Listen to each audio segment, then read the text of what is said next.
맑은 바람이 울려 나네.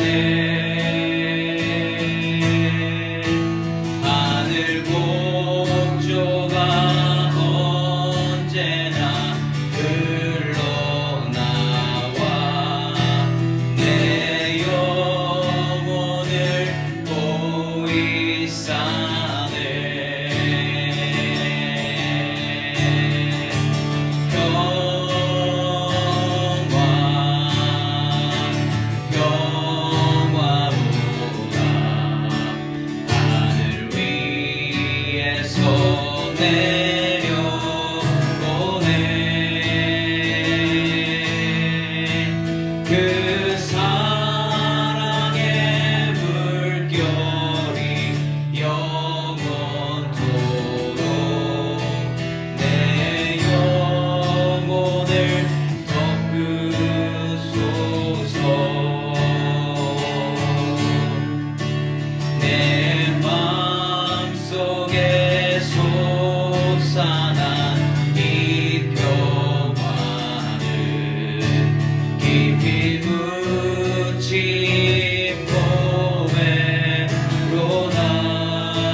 나를 붙드시니 어느 곳에 가든지 요동하지 않음은 주의 팔을 의지함이라. 주의 영원하신 팔 함께 하사 항상 나를 붙드시니 어느 곳에 가든지 요동하지 않음은 주의 팔을 의지함이라.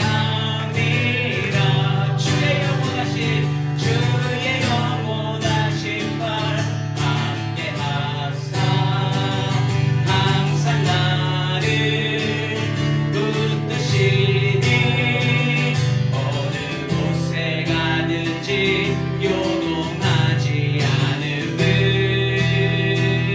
주의 팔을 의지함이라. 아멘. 어느 곳에 있어도 우리는 주님의 팔을 의지할 수 있는 하나님의 자녀인 줄 믿습니다. 아멘.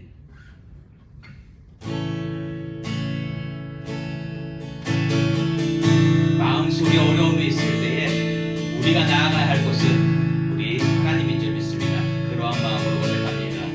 마음속에 어려움이 있을 때, 마음속에 어려움이 있을 때, 마음속에 어려움이 있을 때, 마음속에 어려움이 있을 때 주님 내게 먼저 오사 내 마음을 만지고 주님 앞에 나아올 수 없을 때, 주님 앞에 나아올 수 없을 때, 주님 앞에 나아올 수 없을 때 주님 날 먼저 안으시네.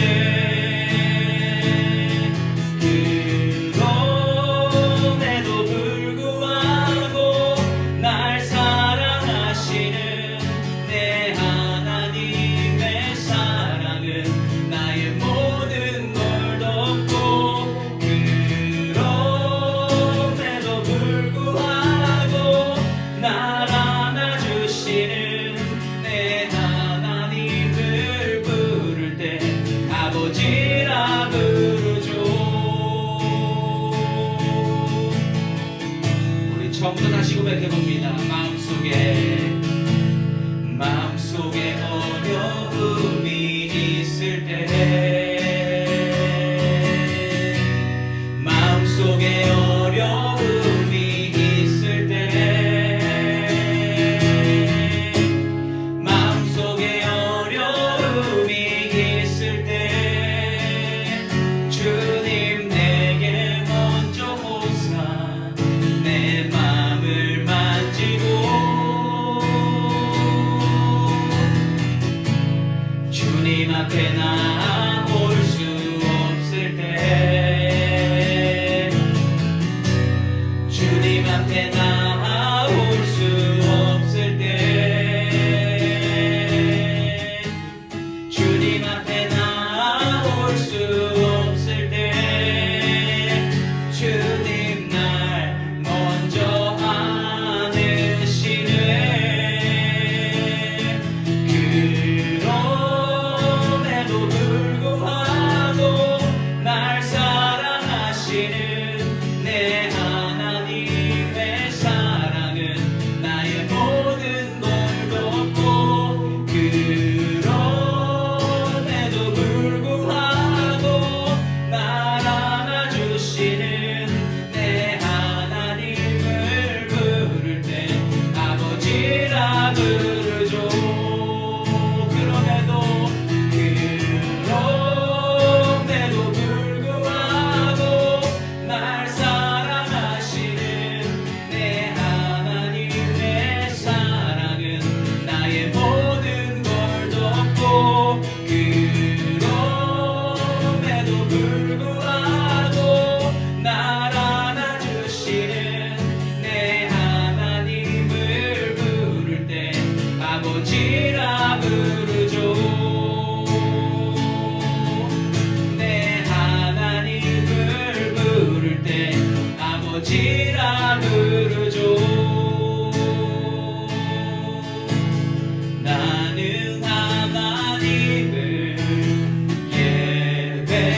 않는 자에게 주가 일하시네.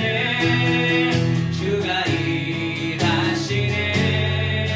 신뢰하며 걷는 자에게 우리 모인 이곳에 주님 함께 계시네. 아버지 은혜 적은 떡과 물고기 내 모든 걸 드릴 때 모두 고백해 여호와 이래. 다시 한번 부릅니다. 우리 모인 이곳에 주님 함께 계시네. 우리네 아버지 은혜 적은 떡과 물고기 내 모든 걸 드릴 때 모두 고백해 여호와 이래. 주가 일하시네. 주가 일하시네. 주께 아끼지 않는 자에게 주가 일하시네. 주가 일하시네. 신뢰하며 걷는 자에게 주가 일하십니다. 주가 일하시네. 주가 일하시네. 주께 아끼지 않는 자에게 주가 일하시네. 주가 일하시네. 신뢰하며 걷는 자에게 신뢰하며 걷는 자에게 신뢰하며 걷는 자에게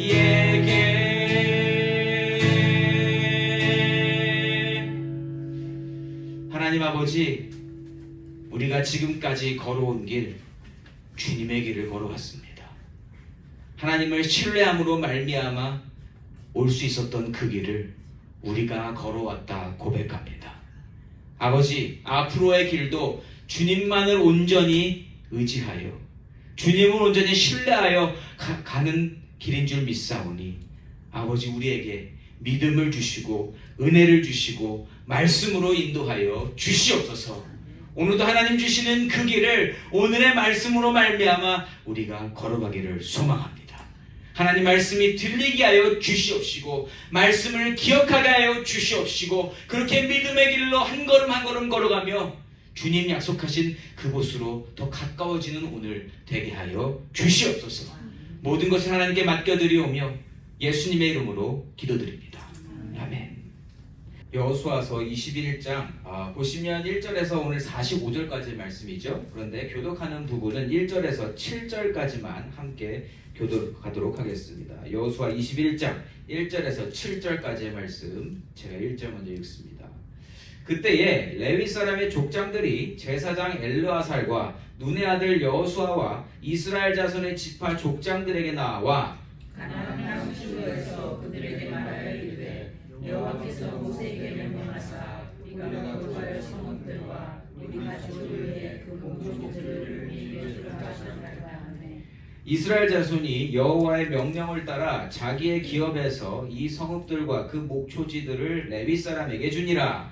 그가 가족을 위하여 저희들을 받는데 레위 사람 중 제사장 아론의 자손들은 유다 지파와 시므온 지파와 베냐민 지파에서 일곱대로 열세 성읍을 받았고 그핫 자손들 중에 남은 자는 에브라임 지파의 가족과 단 지파와 므낫세 반 지파 중에서 제비 뽑은 대로 10성읍을 받았으며 게르손 자손들은 이스라엘 지파의 가족들과 아셀 지파와 납달리 지파와 바산에 있는 므낫세 반 지파에서 제비 뽑은 대로 13성읍을 받았더라. 함께 읽습니다. 무라리 자손들은 그 가족대로 르벤 지파와 갓 지파와 스불론 지파 중에서 12성읍을 받았더라. 아멘. 아멘. 저는 오늘 하나님으로 살아갈 때라는 제목으로 말씀을 나누기 원합니다. 사람이 세상을 살아가면서 점점 더 깨달아지고 확실히 알게 되는 것 중 하나가 뭔지 아세요? 인생은 불공평하다. 예. 그래서 애들이 크면서 10대가 되면서 가장 많이 하는 얘기가 뭐냐? It's not fair. It's unfair. 그렇게 불공평하대요, 세상이. 예. 자기가 처한 상황이 It's not fair. It's not fair. 근데 공감하시죠? 저와 여러분도 세상 살면서 공평하다고 느끼십니까? 아니라는 거죠. 불공평해요. 그거는 맞아요. 예. 알면 알수록 공평하지 않는 세상이 바로 우리가 사는 세상입니다. 그래서 우리가 뭘 노력하는지 아세요? 그 불공평함 속에서 내가 조금이나마 공평함을 누리는 그 삶을 살려고 굉장히 애를 쓰게 된다는 것입니다. 좀 더 가져보고 좀 더 누려보고 해서 다른 사람 불공평하다고 할 때에 나는 그래도 좀 공평해 라고 할 수 있는 삶을 어떻게 보면 즐거워한다는 거죠. 자, 그런데 이러한 불공평함을 우리가 내 능력으로 해결하려고 하는데 어느 때는요 이게 내 능력이 아닌데 나의 능력과는 무관하게 해결될 때가 있다는 겁니다. 그게 언제인가? 바로 우리 하나님을 만나 뵙고 하나님의 말씀을 알게 될 때입니다. 하나님을 제대로 만나면 이 불공평함이 해결되는 줄 믿습니다. 어떤 방법이라는 게 있는 게 아니라 하나님을 만나면 불공평이 없어져요. 그 개념이 사라지게 됩니다. 자, 오늘 말씀에서도 세상의 관점으로는 너무나 불공평한 일들이 벌어지는 것을 우리가 볼 수 있습니다. 자, 이러한 일들을 하나님께서는 어떻게 보도록 인도하시는지, 또 하나님의 사람은 어떻게 세상을 살아가야 하는지를 배우며 하나님의 뜻을 품어 이 세상을 능히 이겨나가시는 저와 여러분이시기를 예수 이름으로 축원합니다. 자, 1절과 2절 말씀을 제가 다시 한번 읽어보겠습니다. 그때에 레위 사람의 족장들이 제사장 엘르아살과 눈의 아들 여호수아와 이스라엘 자손의 지파 족장들에게 나와 가나안 땅 실로에서 그들에게 말하니 이르되 여호와께서 모세에게 명령하사 우리가 거주할 성읍들과 우리 가축을 위해 그 목초지들을 우리에게 주라 하셨나이다 하매. 자, 아멘. 자, 1절에서 말하는 그때가 언제입니까? 지금 어떤 상황이에요? 우리가 여태까지 여호수아서를 쫙 살펴보고 왔는데 지금 어느 때입니까? 뭐가 다 됐습니까? 땅 분배가 다 끝났습니다. 12지파 땅이 어디인지를 다 했고요. 또 지난주에는요 6개의 도피성까지 마련해 놓은 상황입니다. 예. 자, 그런데 우리가 12지파 하는데 12지파는 사실상 13지파죠. 레위지파까지 하면 13지파입니다. 그런데 그 13지파 중에 레위지파를 빼고 12지파인데 우리가 다 알다시피 요셉지파가 에브라임과 므낫세로 나뉘어지면서 레위지파를 빼도 12지파가 됐단 말이에요. 자, 그럼 12지파가 땅을 다 가진 상황에서 레위지파는 어디 살아요? 아직 모르겠다. 그 내용이 오늘 내용 아니겠습니까? 예. 자, 그래서 레위지파만 땅 분배를 받지 못한 상황이라는 거죠. 다 끝났다고 생각했는데 레위지파는 지금 어디로 갈지 모르고 있다. 자, 이렇게 된 경우에는 하나님의 명령이 큰 역할을 했습니다. 하나님께서 계속 우리가 땅 분배를 받으면서도 중간중간에 레위지파에 대해서 언급된 적이 있었죠. 레위지파는 어떻게 해라? 각 지역으로 흩어져서 너희들은 내가 줄 것을 가지고 내가 주는 것으로 먹고 살며 너희들은 나를 섬겨라 라고 하나님이 말씀하셨습니다. 자, 여기서 먼저 불공평한 삶이 드러납니다. 사람이 살면서 필요한 것들을 가지기 위해서는 반드시 땅이 필요하다라는 거예요. 기업이 필요하다라는 겁니다. 없이 너는 가서 나를 위해 사는데 아무것도 안 주면 그것만큼 불공평한 삶이 어디냐라는 거죠. 기본적인 의식주를 해결하기 위해서 각 사람마다 농작물을 얻게 해주시려고 그래서 땅을 분배해 주신 거 아니겠습니까? 광야에서는 농작을 할 수 없으니까 하나님이 만나로 다 먹이셨어요. 그렇게 하나님은 책임져 주시는 분이라는 거죠. 자, 그런데 가나안 땅에 들어가면서 모든 만나가 멈췄습니다. 그런데 만나가 멈추면서 어떻게 먹고 살아요? 젖과 꿀이 흐르는 가나안 땅에서 너희들이 이제 먹을 걸 키워서 너희들이 그것을 가져라. 그렇게 함으로 너희들의 것을 내가 책임져 주겠다. 알맞은 비와 알맞은 공기와 알맞은 태양을 통해서 내가 너희들에게 먹을 것을 주겠다라고 말씀하셨어요. 자, 그런데 레위 지파는 어떻게 해요? 그러니까 하나님께 제사 지내고 제사를 통해서 들어오는 물건들과 먹을 것들을 취해서 너희들이 살라, 그렇게 말씀하셨다라는 거죠. 예. 그러니까 어떤 식으로 봐도 공평하다고 할 수 없는 부분들이 분명히 존재한다라는 거죠. 자, 근데 그런 줄 알았는데 오늘 말씀 2절을 보면 또 그 명령과는 또 다른 주장이라고 생각할 수 있는 것이 등장한다. 2절에 뭐라 그래요? 여호와께서 모세에게 명령하사 우리가 거주할 성읍들과 우리 가축을 위해 그 목초지들을 우리에게 주라 하셨나이다. 아멘. 이게 뭐 농작물을 만들 수 있는 경작지를 이야기하는 건 아니지만, 자, 당신들 이제 땅 가졌으니까 거기서 우리가 살 땅을 주십시오. 우리가 살아갈 동네를 주십시오. 그리고 가축들을 위한 목초지도 주십시오. 라고 이야기합니다. 자, 뭐 따지고 보면 이게 뭐 그들이랑 같은 개념의 성읍은 아닌 거예요. 그렇죠? 그렇지만 이 부분도 하나님이 분명히 모세를 통해서 명령하신 부분이에요. 자, 그런데 이걸 누구한테 달라고 하는 거예요?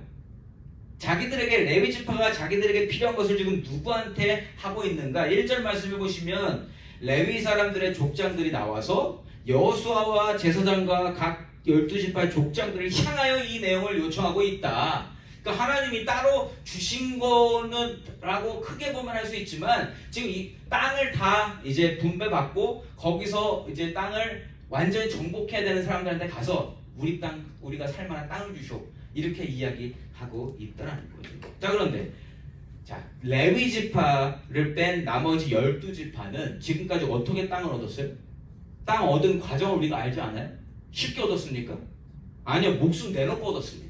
정말 어려운 가나안 족속들을 상대로 전쟁을 해서 목숨 걸고 빼앗고 정복했다라는 거예요. 그러한 일들을 겪으면서도 우여곡절을 얼마나 많이 겪었습니까? 그러한 가운데 어렵게 받은 땅을 지금 가졌는데 지금 그 땅 달라고 하는 거잖아요. 자, 그러면 그냥 겉으로 보면 레위 지파 사람들 전쟁 참여해요, 안 해요? 애초부터 참여 못하겠잖아요, 하나님이. 아예 군대 수에 들어가지 않았다라는 거예요. 자, 그럼 여기서 이거 fair 해요, 안 해요? It's unfair. It's not fair. 지금 정말 목숨 걸어서 빼앗은 땅을 이제 우리 살 땅 좀 주시오, 다 끝나고 나니까 그렇게 물어보고 있다라는 거예요. 이게 공평하지 않아 보인다라는 겁니다. 예. 레위 지파들은 전쟁할 때 아무 전쟁 참여 안 했어요. 예. 하나님이 전쟁 참여하지 말라고 전쟁 안 했단 말이에요. 자, 그러면 한참 전쟁 중인데 거기서 안 한 사람들 보면 좋아 보여요, 안 좋아 보여요? 인간의 마음으로 보면 안 좋아 보이지 않을까요? 쟤네들은 제사 지낸다고 놓고서는 전쟁 하나도 안 해. 싸우지도 않아요. 어려운 거 없어요. 근데 옆에서 기도만 합니다. 이런 거 꼴보기 싫어요. 교회에서 무슨 일 하는데 나는 기도할 거니까 여러분들이 다 직접적인 일 하세요. 그러면은 이거 좋아 보여요, 안 좋아 보여요? 복잡해지지 않아요? 지금 뭐 대답하기, 난 기도도 해봤고 일도 해봤는데 도대체 뭐가 더 좋은지 모르겠다. 다 힘들다, 교회 일은. 예, 맞습니까? 이러한 일들이 지금 일어나고 있다라는 겁니다. 예. 자, 그래서 지금에 와서 다 끝나고 분배 다 끝나고 이제 뭐 해야 돼? 아무리 분배가 끝났어도 여전히 정복해야 할 땅, 지금 여전히 싸워야 할 원주민들이 있다라는 거예요. 있어요. 아직 남아 있어요. 그런데 여기서 자기들은 그냥 성읍만 갖겠다라는 거 아닙니까? 이걸 인간적인 눈으로 보면 굉장히 불공평하다라는 거예요. 예. 자, 그런데 이스라엘 백성들이 이렇게 요청했을 때 어떻게 받아들이는가? 3절 말씀입니다. 이스라엘 자손이 여호와의 명령을 따라 자기의 기업에서 이 성읍들과 그 목초지들을 레위 사람에게 주니라. 아멘. 중요한 거는 여호와의 명령을 따라, 이스라엘 자손이 여호와의 명령을 따라서 요청한 성읍들을 다 줬다라는 겁니다. 무슨 말이에요? 이 상황을 불공평하게 보지 않고 있다라는 거예요. 이 상황을 하나님의 눈으로 보고 하나님의 명령을 통해서 이 상황들을 따져보고 요청한 대로 이 모든 것을 주고 있다라는 겁니다. 자기들이 전쟁했고 자기들이 앞으로 싸워서 쟁취해야 할 성읍들을 레위 지파에게 필요한 대로 주고 있다라는 거예요.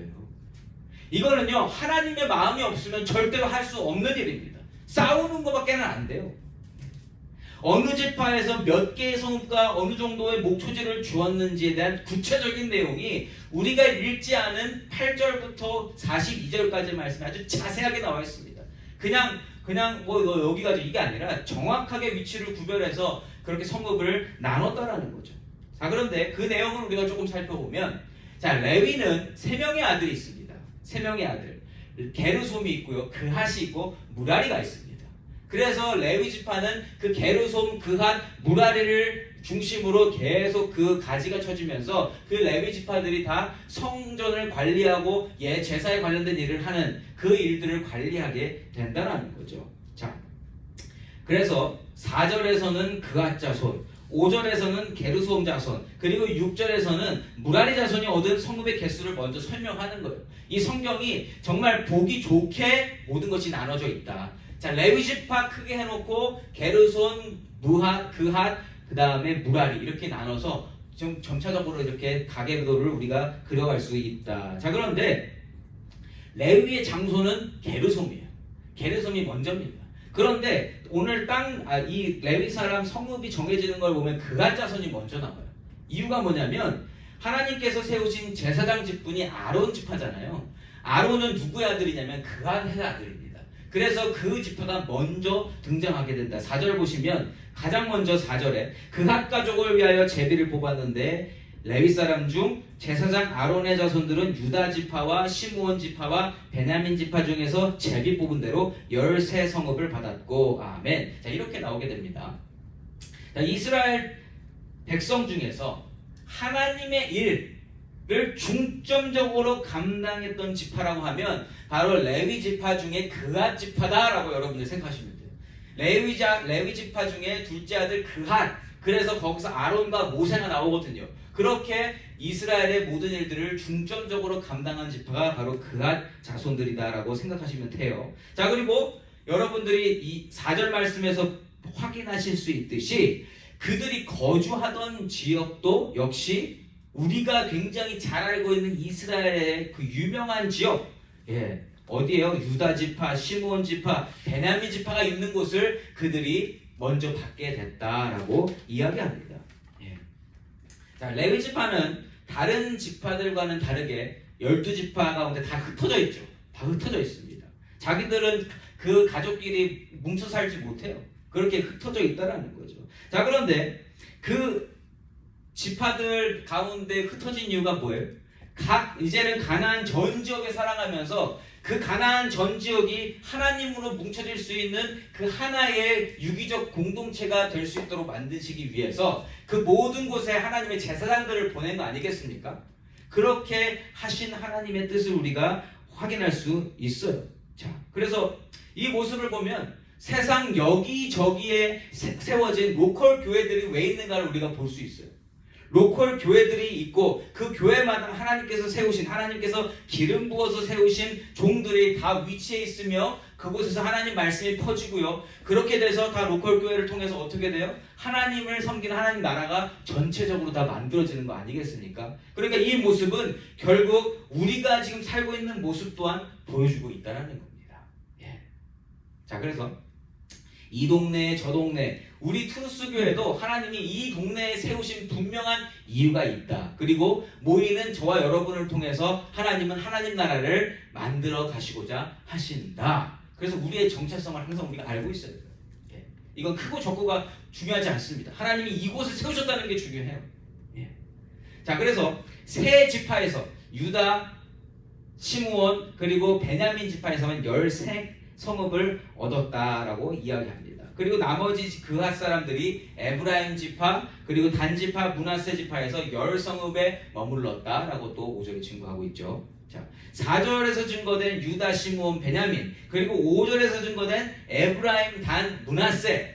자, 여러분들이 지금 계속 그 지파들이 땅 어느 부분을 차지했는지를 보시고 계셨는데 지도가 있으신 분들은 도움이 되실 거예요. 보시면 가나안 전체 지도에서 지금 말한 그핫 자손이 살게 된 성읍들이 어디입니까? 중심부입니다. 중심부. 유다 지파의 중심부, 그러니까 헤브론 뭐 이런 곳이 있죠. 그러니까 이스라엘의 가장 중요한 곳들에 먼저 이 그핫 자손이 들어갔다라는 것을 우리가 볼 수 있다라는 거죠. 중심부와 남쪽 전체를 아우르고 있다.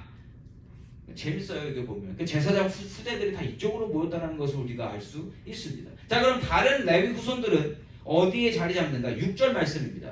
게르손 자손들은 이사갈 지파의 가족들과 아셀 지파와 납달리 지파와 바산에 있는 므낫세 반 지파 중에서 제비 뽑은 대로 13성읍을 받았더라. 아멘. 자, 그럼 게르손은 지금 어느 부분이에요?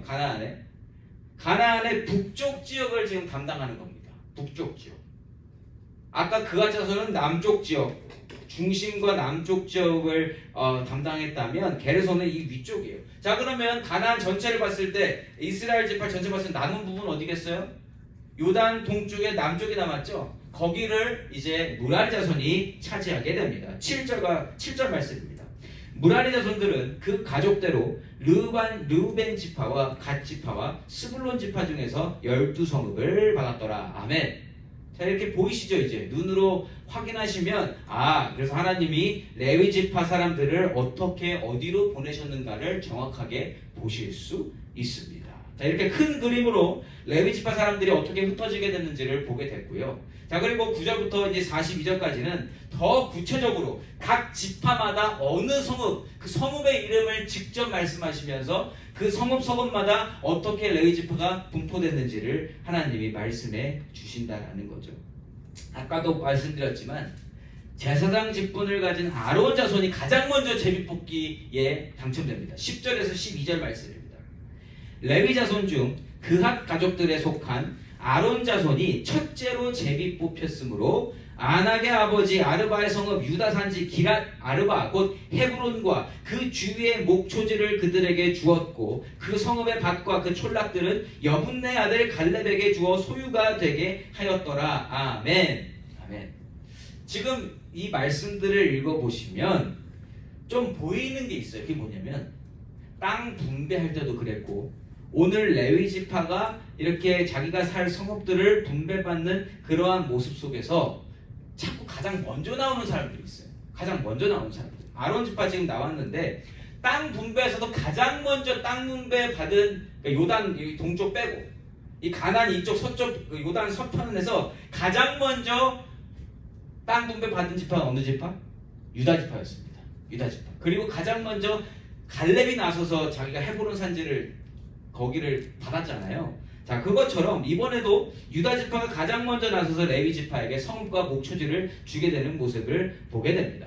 자, 그런데 이 모습은요 어느 관점으로 보느냐에 따라서 불공평함으로 볼 수도 있고 혹은 질서로 불명한 질서가 존재하는 것으로도 볼 수 있다는 거예요. 네. 우리가 믿는 여호와 하나님께서는 질서의 하나님이십니다. 하나님은 질서를 굉장히 중요히 여기신다는 거죠. 여러분 세상의 관점으로 봤을 때 그냥 장자가 모든 어떤 그 권리와 좋은 것들을 다 가져가는 모습 보기 좋아요, 안 좋아요? 차남들, 딸들 입장에서는 그거 꼴보기 좋습니까, 안 좋습니까? 안 좋잖아요. 안 좋잖아요. 저희 아버지 차남이시거든요. 찬밥이에요, 찬밥. 이거 보시고 계실 텐데 제가 봐도 찬밥입니다. 뭐 그게 이제 지금은 없어져서 제가 둘째지만 아들이라 그런가? 뭐 어쨌든 그런 거 당사자는 잘 몰라요. 그래서 그러한 것들을 그냥 세상의 기준으로 보면 It's unfair, it's not fair. 그러나 하나님께서 정하신 거잖아요. 이거는 애초부터 장자권은 하나님이 정하신 겁니다. 그리고 하나님은 질서를 세우셔서 그 안에서 하나님의 일을 이루어 가시는 줄 믿습니다. 그건 우리가 뭐 왈가왈부할 부분이 아니라는 거예요. 자, 그래서 이러한 하나님의 섭리를 우리가 알고 있어야만 하나님 앞에서 불공평하다는 말이 안 나온다는 거예요.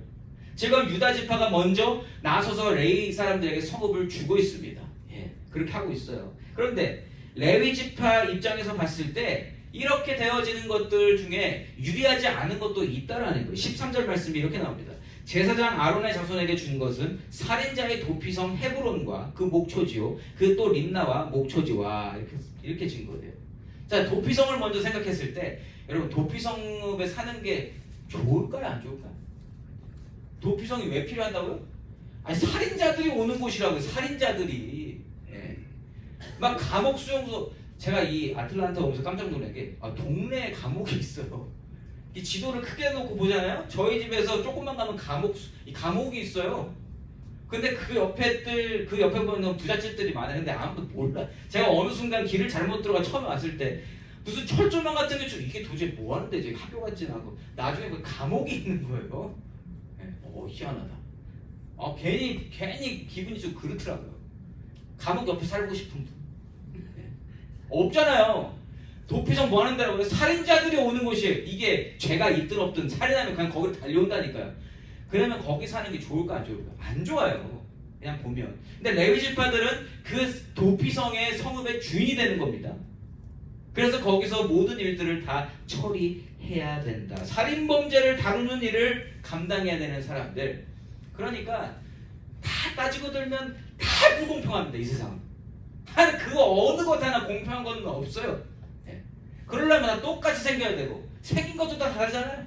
예. 거울 보시면서 나는 참 잘생기고 이쁘다 다 하시죠?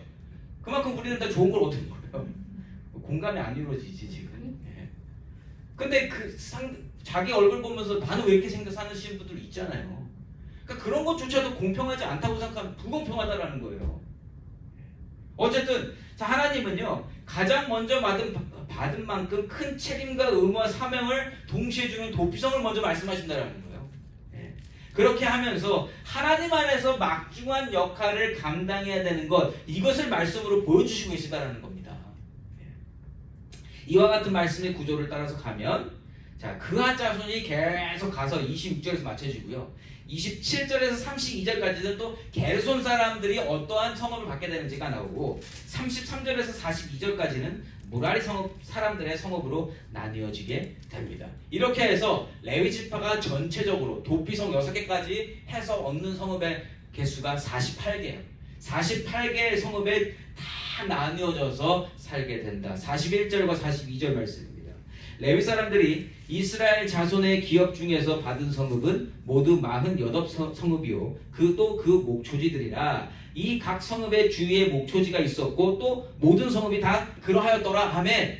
그러니까 그냥 아무 성읍이나 골라간 게 아니라 하나님이 목초지가 있는 곳, 가축을 키우게 하셔서 그 제사 드릴 때 그 희생 제물로 드릴 수 있는 가축들을 위한 목초지들이 있는 곳들로 하나님이 정해 주셨다는 겁니다. 여기까지가 가나안 땅 정착 프로젝트의 진짜 마무리라는 거예요. 진짜 마무리.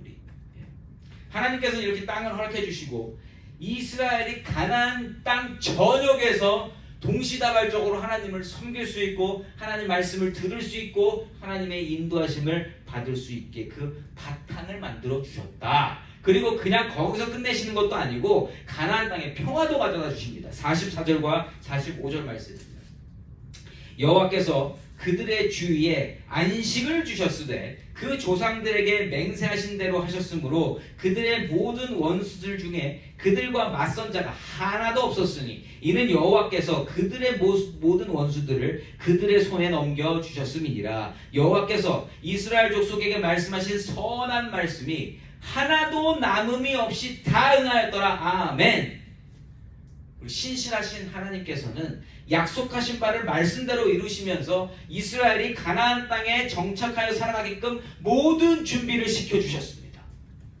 이 모습 가운데 불공평하게 보였던 모든 많은 일들이 있지만 전체적으로 보면 무엇다? 하나님의 영광을 위해서 하나님께서 완벽하게 만드신 하나님 계획 안에서 이루어진 일이다. 그리고 각자 각 지파마다 다 필요한 대로 사용받고 결국 이렇게 가장 선한 것이 만들어지게 되었다. 그러니까 하나님 안에서는요 불공평한 게 존재하지 않습니다. 하나님 안에서는 때마다 하나님 맡겨주신 것을 다 감당하고 가면 오늘은 내가 좀 손해보고 오늘은 내가 조금 더 쉬워 보이는 것 같아도 그렇게 해서 만들어지는 것이 하나님의 나라인 줄 믿습니다. 각 교회마다도 맡은 일이 다 다르잖아요. 그래서 어떤 사람은 조금 더 육체적으로 힘든 일이 될 수도 있어요. 어떤 사람은 좀 더 영적으로 힘든 일을 맡을 수도 있습니다. 누가 조금 더 시간을 더 가질 수도 있고요. 분량이 더 많을 수도 있어요. 그러나 그 모든 것이 합력하여 선을 이루는 것이 하나님의 교회라는 거죠. 불공평함은 존재하지 않는다라는 겁니다. 이 자리까지 오는데 이스라엘 백성이 이 자리까지 오는데 굉장한 여정도 있었지 않아요? 고통도 있었고요. 아픔도 있었고 두려움이 있었고 절망의 시간들이 있었습니다. 그런데 그 와중에 또 하나님의 약속이 이루어지는 그러한 점들도 분명히 있었다라는 거예요. 그런데 이게 뭐 이 세대 가운데에만 이루어진 일인가요? 아니잖아요. 가나안 정착 이 프로젝트는요. 언제부터 시작이 된 거예요? 아브라함 때부터 시작이 된 거예요. 아니 태초부터 하나님이 세우신 계획인 줄 믿습니다. 그런데 우리는 전부를 살지 않잖아요. 우리의 인생을 하나님이 만드신 시간의 역사 속에서 보면 우리는 아주 그냥 먼지만한 점을 찍는 사람들이잖아요. 그런데 그때 살아가는 그 점이 전체를 다 알 수는 없다라는 거예요. 그래서 우리 삶이 아예 전체적으로 다 불공평할 수 있다 없다? 있다. 세상 불쌍한 삶일 수도 있다. 세상 가장 고통스러운 일일 수도 있다. 그러나 그 점이 모여서 뭐를 만든다? 전체 역사를 만든다. 그렇게 되면 하나님 영광 받으시는 줄 믿습니다. 그게 미분이고 적분이 미분 적분의 개념을 내가 말하는 게 필요 없고 어쨌든 미분 적분이 그거잖아요. 점점 이거를 해가지고 선을 만드는 게 그 수학 개념 아니겠어요? 하나님의 역사 똑같다라는 거예요. 그 점점점점 우리 각자의 점들이 어떠한 삶을 살고 있냐는 거예요. 그러니까 불평할 것도 없고 우리가 누구한테 하소연할 수는 있겠지만 그것 때문에 하나님의 영광이 가리워질 필요가 전혀 없다. 왜냐하면 우리의 그 어려운 삶을 통해서 그게 만약에 하나님 말씀하시는 순종으로 나아간 삶이라면 그 삶으로 하나님은 반드시 영광 받으시는 줄 믿습니다. 그리고 그에 대한 복도 하나님께서 반드시 채워주신 줄 믿는다는 거죠. 크게 보면 하나님을 믿는 사람과 믿지 않는 사람의 삶 속에서 그 불공평함이 엄청 보일 수 있어요. 그래서 시편에도 많이 나오잖아요. 막 시편에 적어놓지 않습니까? 하나님 어떻게 하나님 믿지 않는 사람들 저렇게 잘 살고 있습니까? 시편 78편 읽어보세요. 막 거기 써놨습니다. 어떻게 저 사람들은 더 부자가 되고 더 건강하고 더 누리고 살고 어떻게 저렇게 살고 나는 왜 이렇게 불쌍합니까? 내 삶은 왜 이렇게 피곤합니까? 하나님이라고 고백할 수 있는 게 우리 삶입니다. 또 조금만 더 안으로 들어와서 같이 믿는 사람들 중에서도 불공평함이 분명히 보일 때가 있다. 교회가 왜 그렇게 어려워집니까? 우리는 안 그런 아직까지는 안 그래요. 근데 우리 부엌에서 안 싸우잖아요. 부엌에서 왜들 그렇게 싸워요? 왜? 불공평하대요. 그래서 우리는 오늘과 같이 예배를 드리고 함께 말씀을 읽어가면서 뭘 깨닫는 거예요? 우리의 삶 속에서 왜 나에게만 이러한 일들이 일어나는가? 왜 나는 불공평함 속에 존재하고 있는가를 다시 돌아보는 시간이 바로 이 시간이라는 겁니다. 그 시간들을 통해서 하나님을 바라보기를 소망합니다. 하나님이 우리 각자에게 주신 사명들이 기억나기를 소망합니다. 예수 안에서 바라보면 여러분 정말 어떻게 저렇게 존재감 없이 살아가지? 하는 사람이 있는가 하면 예수 안에서도 막 사람들 앞에 드러나서 영향력을 막 끼치고 가는 사람들이 있어요. 두 사람 이렇게 비교해보면 한 사람 정말 초라해 보이고 어떤 한 사람은 굉장히 커 보이지 않아요? 근데 똑같다. 하나님 안에서 보면 언제 똑같아지냐면 하나님 맡겨주신 일을 하고 있으면 똑같다라는 거예요. 사람의 눈으로는 달라 보일 수 있지만 어떻게 보면 오늘의 말씀이 저는 지난 주일에 제가 전하고 왔던 메시지와 이게 조금 이렇게 합쳐집니다. 그러니까 하나님이 동일한 걸 자꾸 생각하게 하시는 거죠. 거기 가서 배달교 얘기를 그렇게 했는데 사람들이 그렇게 웃으시더라고요. 뭘 얘기했냐면 사람들이 오면 우리 교회 하나도 안 온다고. 어디선가 오면 다 배달교회 간다고. 이 얘기를 했었거든요. 그게 계속 밈처럼 사용이 돼가지고 계속 그 얘기가 이렇게 됐는데 근데 그게 상관 있어 없어요? 상관없어요. 트루스 교회는 하나님께서 트루스 교회만의 목적으로 하나님이 있게 하셨고 베델교회는 베델교회 역할을 잘 감당하고 있는 줄 믿습니다. 그렇게 각자가 각자의 위치에서 잘 사명을 감당하고 있을 때 하나님 영광 받으시는 게 우리에게 가장 중요한 일 아니겠습니까? 또한 우리 안에서도 똑같이 누가 더 일을 많이 하냐 적게 하냐 이거 아무 소용없고요. 각자의 사명대로 살고 있는가 없는가 이것으로 말미암아 하나님이 영광 받으시냐 안 받으시냐가 결정되는 줄 믿습니다. 사랑하는 성도 여러분, 우리가 살아가는 방법 한 가지입니다. 하나님 오늘 뭘 명령하셨나요? 불공평해 하라고 따져보면 이 레위 지파 사람들이나 12지파 사람들이 할 얘기가 얼마나 많겠냐라는 거죠. 그러나 그들이 오늘 살아가는, 적어도 오늘을 살아가는 방법은 뭐다? 하나님 안에서 하나님이 하라고 하신 것들을 이루어가는 목적을 삼고 가고 있다. 그러니까 얼마나 아름다워 보입니까? 그리고 그렇게 살으니까 하나님이 뭘 주세요? 모든 땅 가운데 평화를 주셨다.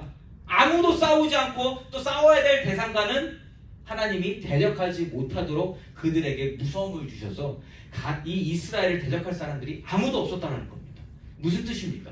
교회로 모인 자들은 한 마음이 되어야 되고 또 교회가 싸워야 될 대상들하고는 한 마음이 되어서 그들과 싸울 때 우리가 반드시 승리하게 된다는 겁니다. 그러한 교회가 저와 여러분이 속한 트루스 교회가 되기는 좋겠고요. 그러한 교회가 이 세상에 세워진 교회가 되기를 저는 간절히 바랍니다.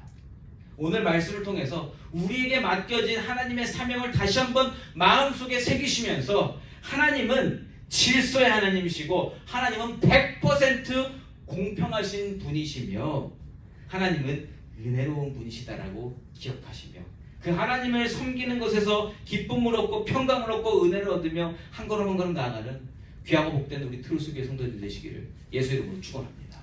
아멘.